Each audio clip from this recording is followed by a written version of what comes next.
Everybody, this is Dr. Forth, and today's video I'm going to focus on some mistakes and pitfalls to avoid as a student.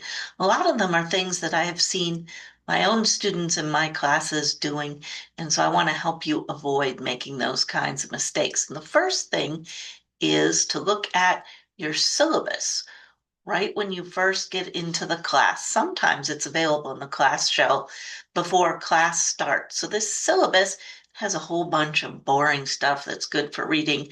If you have any kind of insomnia issues, lots of legally required materials. But the part that's useful and particularly important for students is the schedule. And it's going to have due dates and deadlines on there. And so you want to make note of those. You can make entry into your phone or tablet with an alert. And that way you won't miss any due dates. Also on the syllabus, you find things like policies about attendance and where to get help if you need to register for disability services. So those are also useful things. So make sure that you actually take a look at the syllabus. And did you know that for both Blackboard and Canvas learning systems, you can actually download that class calendar so you can put those events directly onto your calendar with your phone or tablet. And so that's another way to help you stay organized and make sure that you don't miss anything. Don't put off items and expect to be able to catch up later. Right now is the finals week for one of the schools where I teach, and that's a 10-week quarter system. That goes really fast. Semesters pretty fast too. Usually those are like 16, 17 weeks-ish, depending on how many breaks and so forth. But before you know it, you'll be running out of time in the term. So I've been getting all kinds of emails from my students now asking me, oh, can you reopen such and such assignment and so forth? And depending on who your professor is and what the department policy is, that may not be a possibility. I know I'm limited as to just exactly how many things I can reopen. So don't expect if you missed a bunch of stuff that you can go back in and pick it up later.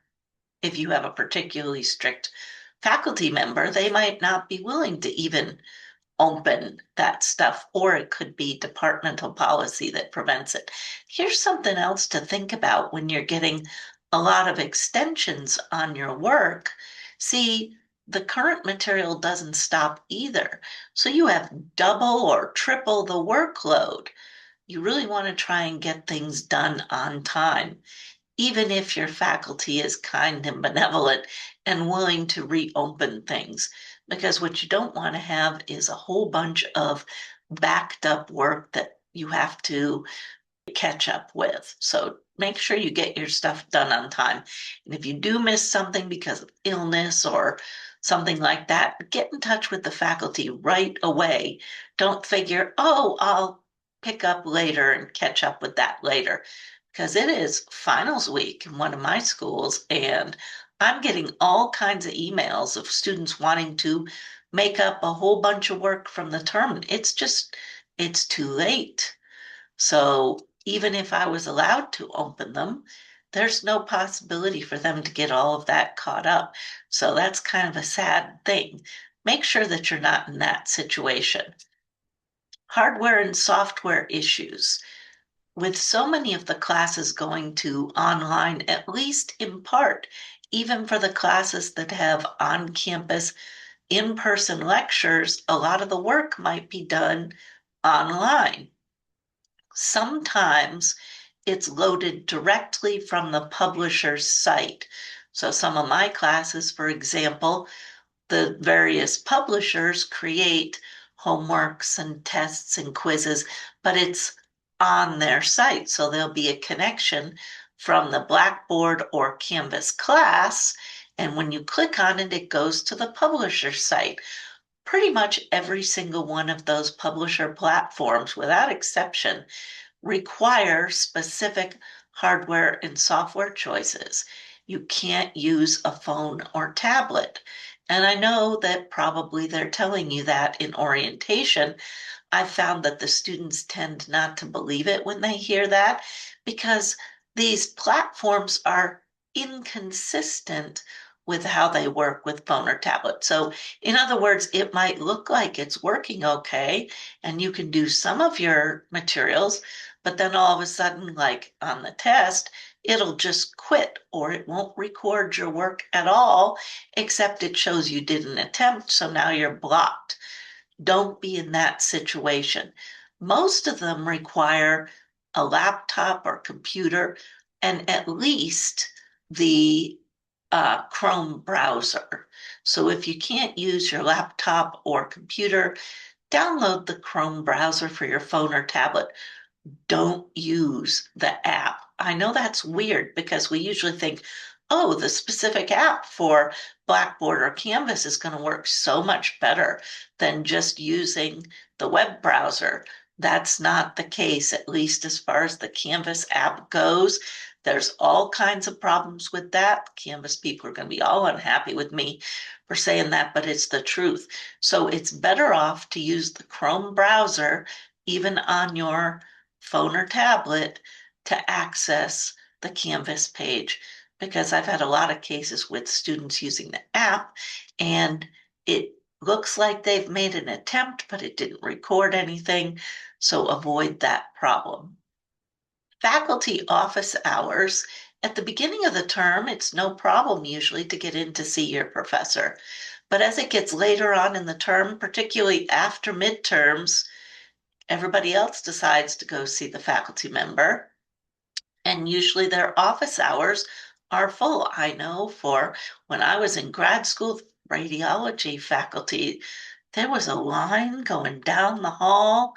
And so, unless you want to spend your day in the department hanging out, trying to catch your faculty member, see if you can meet with them beforehand, like before it gets too late in the term if you have questions. Don't wait to the last minute. Don't let AI prepare all of your work. I know a lot of my students like to use AI for all kinds of things, and there's a lot of really good creative ways to do that. For more information, check out my AI video that I prepared specifically about that. But there are problems with using AI for a lot of things. First of all, to write papers, it gets information wrong. There were a number of interesting news stories recently about attorneys in the court getting their cases thrown out because they cited laws and cases that didn't exist. AI does the same thing for any kind of research paper, and it's super confident.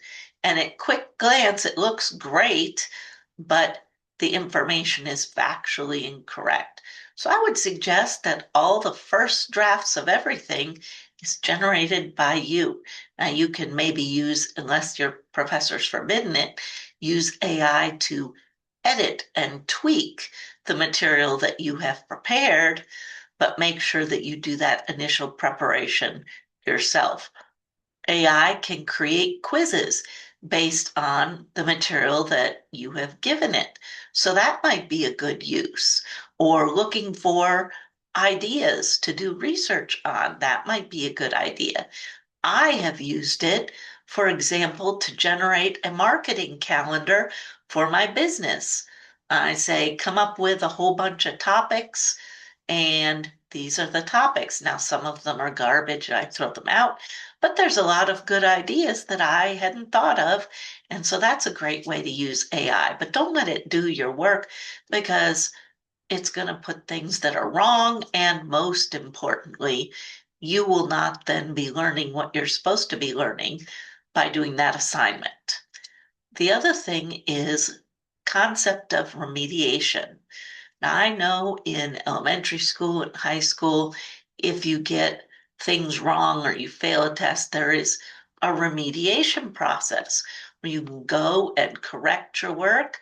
I can tell you as a college professor, that pretty much is not a thing that happens in college. And I get asked all the time. Students tell me, oh, well, I failed the test, so Can I please redo that? The answer is unfortunately no. There's no retakes or remediation. Now, the classes that I'm teaching, I try and set them up that there's multiple opportunities for earning points. So it's not like you miss one test or you do poorly on one test and you're just done. Although be advised, some of the later classes like graduate work and higher level undergrad, that's going to be the case. But remediation is not a thing that generally happens in the college environment. So you need to prepare for your tests and your assignments as if that's going to be the final submitted work. If you're looking for more tips on studying and student success, I've put a link in the description down to an online class that I've made. It talks about different study skills and tips, and also integrating mindfulness practices to help with your student success. Don't forget to like and subscribe to my channel so that you can see future content.